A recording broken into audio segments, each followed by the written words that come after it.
I've had 4 unplanned pregnancies, 2 of which resulted in 2 of the most beautiful creations I have ever laid my eyes on, my daughter and my son. Although they were a surprise to me, they were not to God.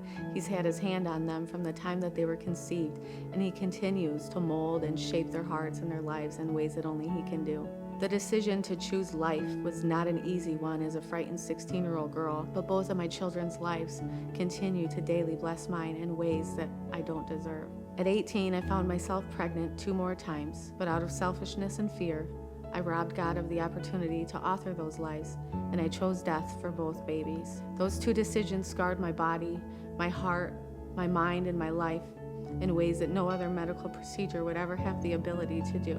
I felt crushed under the weight of shame and guilt for many years until I met Jesus. And although I've been forgiven and I no longer carry the weight of that sin, there are still many days that I weep, wondering how beautiful their faces would have been, and in what ways God would have chose to use them to impact this world. I can't fathom the thought of an 11, 12, 13-year-old girl walking alone into a clinic, afraid and without the knowledge of her parents, and being met with adults who are trained to deceive her and mask abortion as a simple reproductive procedure that is her right. Proposal 3 violates God's word and our role as parents, and it needs to be defeated. With God, nothing shall be impossible. So church, together, let's destroy Proposal 3.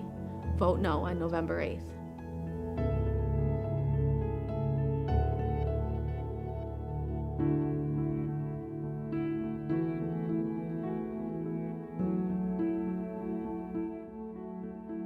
Back in 2001, I went through a really tough season of life.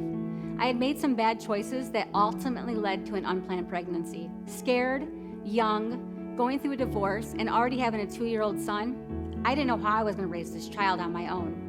I had some options to consider and think about what was best for me and this unborn baby. Abortion seemed like the fastest and easiest choice, but I was already 3 months along, and I felt this tiny being fluttering around inside of me. At that time, I would have had to make a medical procedure to abort, and I had a short window of time to decide if that was the route to take. If Proposal 3 passes, a woman can terminate her baby at any stage until birth, and a late-term abortion could be justified for any reason. However, I chose life for that baby. God blessed me with the ability to bless another couple who struggled with infertility and could not conceive children of their own. Giving this child life and placing him up for adoption at birth was one of the most unselfish decisions I have ever made. The relationship we have from our open adoption, it's absolutely beautiful. I have no regrets, no guilt, no shame, and it was the best choice for everyone involved. Please vote no on Proposal 3, November 8th. Thank you.